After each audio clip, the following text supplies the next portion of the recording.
A young black boy saves an elderly woman from a fire. The next day, she arrives at his house with lawyers. Deshawn Collins was just 16, living in a bustling city, but he was anything but ordinary. His days were spent going to school, helping his mom run errands, and holding on to dreams of making a better life for himself.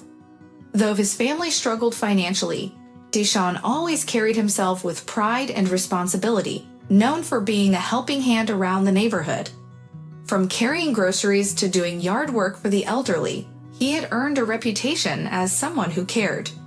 The neighborhood, while close-knit, showed its wear. Cracked sidewalks, peeling paint, and abandoned lots served as constant reminders of the challenges everyone faced. But even in the midst of hardship, the community thrived through the strength of its people. Neighbors shared what little they had, offering support during tough times, and Deshawn became a symbol of that spirit of hope. One Friday evening, as Deshawn made his way home from his part-time job at the local grocery store, something felt off. The air was thick with the scent of smoke, and as he looked up, he saw dark clouds of it rising into the sky. Fear knotted in his stomach as he realized the smoke was coming from old Miss Geraldine's house, just a few blocks away. Miss Geraldine, in her late 70s, had lived in the neighborhood all her life. She was known for sitting on her porch, sharing stories of the past with anyone who would listen. Deshawn had helped her before, with groceries and odd jobs, and now the thought of something happening to her filled him with dread. Without hesitating, he sprinted towards her house, heart racing. The fire had already taken hold, flames leaping across the first floor. The wooden frame of the house crackled and hissed as neighbors gathered outside, paralyzed by shock. Deshawn's mind raced. He knew he had to act, and fast. The rest happened in a blur. He burst into the house, found Miss Geraldine, and managed to get her out, just in time. She was shaken but safe. But the next day, when Deshawn expected nothing more than gratitude, he was stunned to see Miss Geraldine return, this time with a team of lawyers. Miss Geraldine might still be inside. Deshawn shouted to the crowd, scanning their faces. "Has anyone seen her?" A few people shook their heads, eyes wide with fear. Without a second thought, Deshawn pushed past them, racing toward the burning house. "Deshawn, no!" Someone cried out from behind him, but he was already committed. His heart thundered in his chest, louder than the crackling flames. As he neared the house, the heat became almost unbearable, but he forced himself forward, determined to reach Miss Geraldine. The front door was unlocked. He kicked it open, stepping into the suffocating cloud of smoke inside. "Miss Geraldine," he called, his voice rough from the acrid air. For what felt like an eternity, there was no answer, just the relentless roar of the fire. Panic gripped him, but then, through the chaos, he heard it, a faint cry from upstairs. Help! It was her. Without hesitating, Deshawn dashed up the stairs, each step groaning under the weight of the spreading fire. His eyes burned, and every breath was like inhaling flames, but he pushed onward, following her voice. At last, he reached the upstairs hallway and found Miss Geraldine hunched in a corner, trembling. Her face was streaked with soot, and she seemed disoriented, barely able to speak. "Miss Geraldine, it's me, Deshawn," he shouted as he reached her. "We have to go. Can you stand?" She looked up at him, her eyes filled with fear, but as soon as she recognized his voice, relief washed over her face. She gave a faint nod, and Deshawn carefully lifted her to her feet, her legs trembling beneath her weight. He draped her arm over his shoulder and helped her toward the stairs.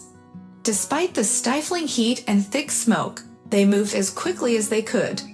The fire was spreading fast, and by the time they reached the bottom of the stairs, flames had already engulfed the front door. Deshawn's heart sank, but then he noticed a side window slightly open. It was their only chance. "Stay low, Miss Geraldine. We'll go out through the window," Deshawn urged as he guided her toward it. With the last bit of strength she had, Miss Geraldine followed his lead. Deshawn shoved the window open wider and helped her climb through. Just as he was about to escape after her, the ceiling above him gave way, sending debris and sparks crashing down. The impact threw Deshawn backward, and for a moment, panic gripped him. It felt like he might not make it. But summoning all the energy he had left, he pulled himself through the window and collapsed onto the grass outside, gasping for breath. Lying there, trying to steady his breathing, he heard the wail of sirens approaching. Firefighters and paramedics rushed to the scene, but Deshawn's focus was only on Miss Geraldine, lying next to him, safe and alive. He'd done it. He had saved her.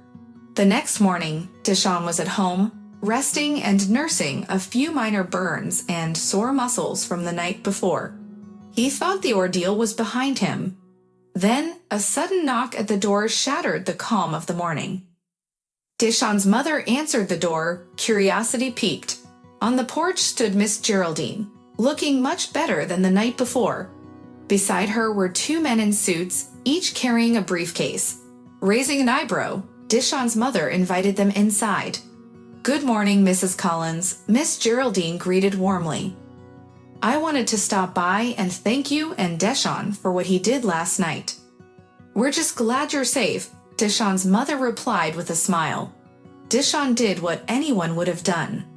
Miss Geraldine shook her head. No, not everyone would have risked their life like that. She turned toward Deshawn, who sat listening from the couch. "Deshawn, you saved my life. I can never repay you for that, but I want to try." One of the men stepped forward, opening his briefcase. "My name is Mr. Lawson," he said. "I'm Miss Geraldine's lawyer, and she has something to offer you." Deshawn's heart raced. What could this be? Miss Geraldine continued, "I've lived in this neighborhood for a long time, Deshawn. I've seen the struggles people face, and I know how hard it is to get ahead.